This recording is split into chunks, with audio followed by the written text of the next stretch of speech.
आत्मनिर्भर भारत का सटीक नजारा देखने को मिल रहा है और भारत के स्वदेशी हथियार, ड्रोन, फाइटर्स, प्लेन हर किसी का दिल जीत रहे हैं और भारत की स्वदेशी शक्ति देखकर दुनिया हैरान भी है। कल तक जो भारत दुनिया से हथियार खरीदता था, वही भारत अब दुनिया के अलग अलग देशों को हथियार बेचने के लिए तैयार है। बेंगलुरु में आज डिफेंस कॉन्क्लेव का भी आयोजन किया गया। आज कई देशों के रक्षा मंत्रियों की बैठक भी हुई और उम्मीद जताई जा रही है कि कई देशों के साथ हथियार बेचने की डील हो सकती है, क्योंकि आत्मनिर्भर भारत की नई उड़ान से दुनिया हैरान है।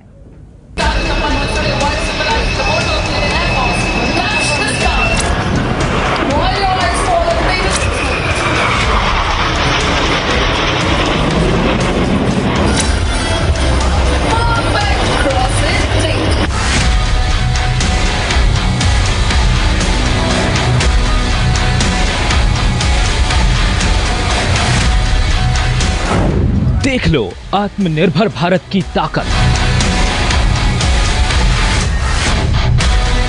एरो इंडिया शो में नया हिंदुस्तान।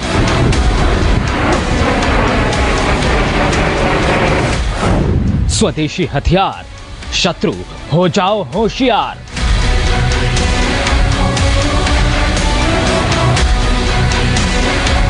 एरो इंडिया 2021 के 13वें संस्करण का आज दूसरा दिन है।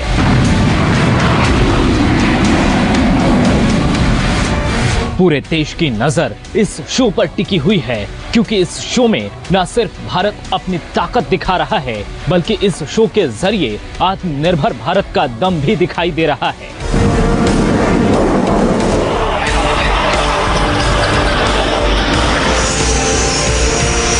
एरो इंडिया के दूसरे दिन आज बेंगलुरु में कई देशों के रक्षा मंत्रियों की बैठक होगी। ये बैठक इसलिए अहम माना जा रहा है क्योंकि आज दुनिया को भारत अपना स्वदेशी हथियार दिखाएगा।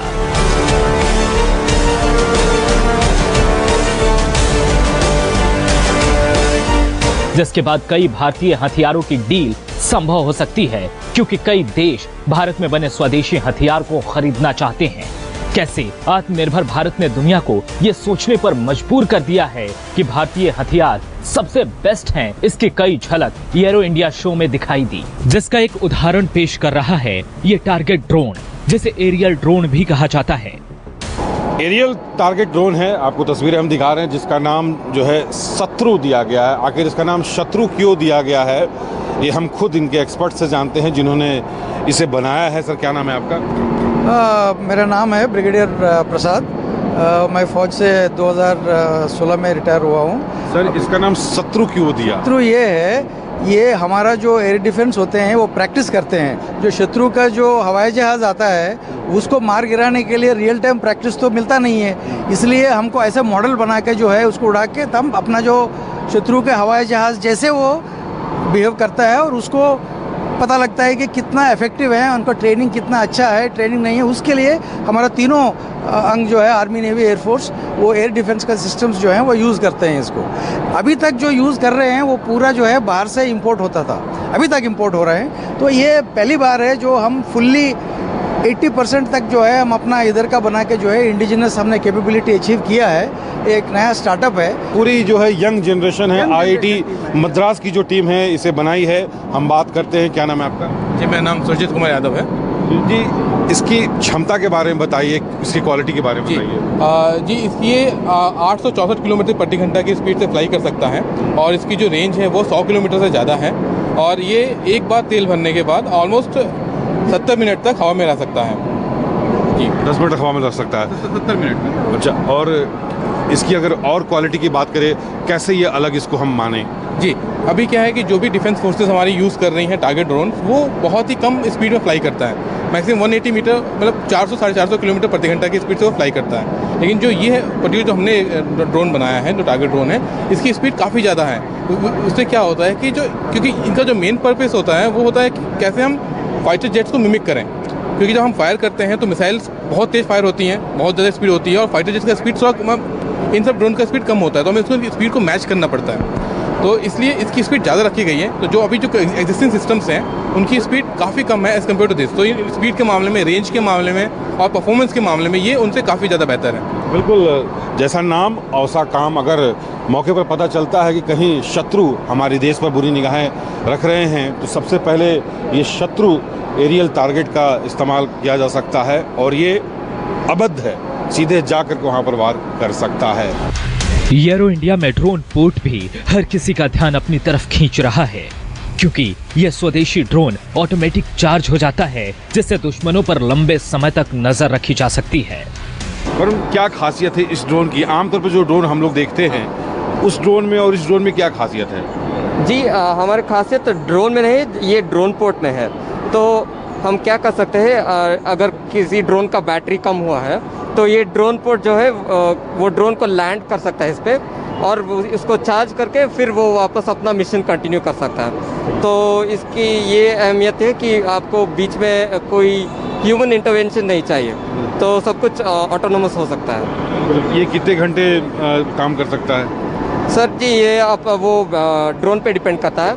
अगर छोटा है तो एक चार्ज पे आधा घंटा वो कर सकता है और फिर चार्ज करने के लिए आता है। अगर बड़ा वाला है, जैसे वो हम उस पिक्चर में दिखा रहे हैं, तो वो 2 घंटे ऐसे आमतौर पर देखा गया ड्रोन जो है वीडियो क्लिक भी कर सकता है, फोटो भी क्लिक कर सकता है। उसमें ये पोर्ट कितना कारगर साबित होगा? ये हम तो ज़्यादा सर्वेलेंस और कार्गो मिशंस के लिए डिज़ाइन कर रहे हैं। तो फोटो, हाँ, वो उसके लिए भी यूज़ हो सकता है। बिल्कुल, अगर देखा जाए तो वीडियो क्लिक करने की बात है या फिर फ़ोटो क्लिक करने की बात हो या फिर कई किलोमीटर की निगरानी की बात होती है, तो ड्रोन जो है मौके पर कभी कभी ऐसा भी होता है कि बैटरी जो है लो हो जाने के कारण वीडियो क्लिक नहीं हो पाता है, फ़ोटो क्लिक नहीं हो पाता है। लेकिन इस पोर्ट के आने से जो है ड्रोन की ताकत 4 गुना ज़्यादा बढ़ेगी, बैटरी क्षमता भी 4 गुना ज़्यादा बढ़ेगी। मिल रही जानकारी के मुताबिक दक्षिण पूर्व एशियाई देशों ने भारत के LCA Mk-1A फाइटर प्लेन को खरीदने में अपनी रुचि दिखाई है, जो भारत के लिए एक बड़ी उपलब्धि के तौर पर देखा जा रहा है। एरो इंडिया शो में भारत के अलावा 14 देश हिस्सा ले रहे हैं। रूस जैसा शक्तिशाली देश भी अपने हथियार का एयर इंडिया शो में प्रदर्शनी लगाया है। रूस का MiJ-35 एरो इंडिया शो में आकर्षण का केंद्र बना हुआ है। एक्सपर्ट हैं, उनसे हम बात करते हैं। Michael, welcome to news 24। What is the quality of MiJ-35D? Thank you so much. So the MiJ-35D is the 4th++ generation fighter that is intended for destruction of aerial, ground and surface targets day and night in all climatic and weather conditions. This is a 2-seat version.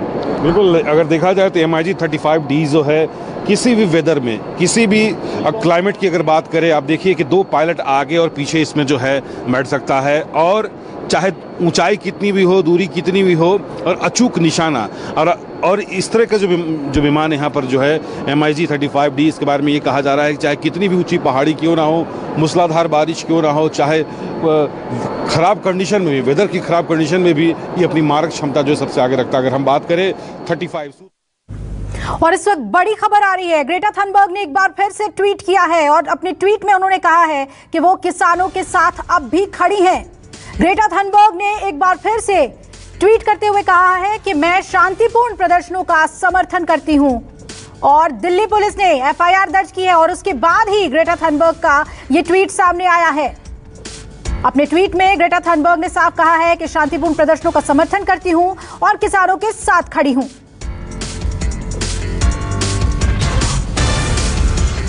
Amit मेरे सहयोगी जुड़ रहे हैं ज्यादा update के साथ। अमित, अब इस पूरे मामले को किस ओर जाता देख रहे हैं आप? ग्रेटा थनबर्ग लगातार ट्वीट कर रही है कि किसानों के प्रदर्शन के साथ हूं। पार्टी कर रही हूं मैं, तो देखिए निश्चित मामले को लेकर अगर देखिए तो जिस तरह से दिल्ली पुलिस ने एक्शन लिया और वो उन्होंने FIR दर्ज कर दिया, इसके बाद पहले तो डिलीट किया था, लेकिन फिर अब उन्होंने एक नया ट्वीट कर दिया है कि वो किसी से डरने वाली नहीं है और उनका जो किसानों को लेकर समर्थन है वो जारी रहेगा, क्योंकि शांतिपूर्ण किसानों के प्रदर्शन के प्रति उनका समर्थन जारी रहेगा। तो निश्चित तौर पर ये विवाद बढ़ता नजर आ रहा है।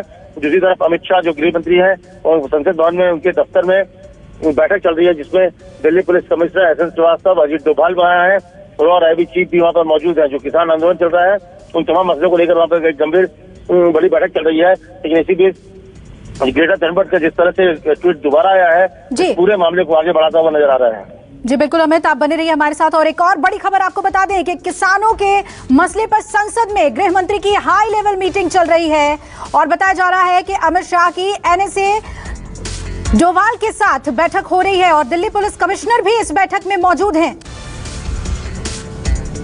और अमित मेरे सहयोगी जुड़े हुए हैं। अमित, ये हाई लेवल मीटिंग है जिसमें एनएसए भी है, दिल्ली के कमिश्नर भी है, क्या माना जाए ये पूरी तरीके से लॉ एंड ऑर्डर और सिक्योरिटी को लेकर बैठक है?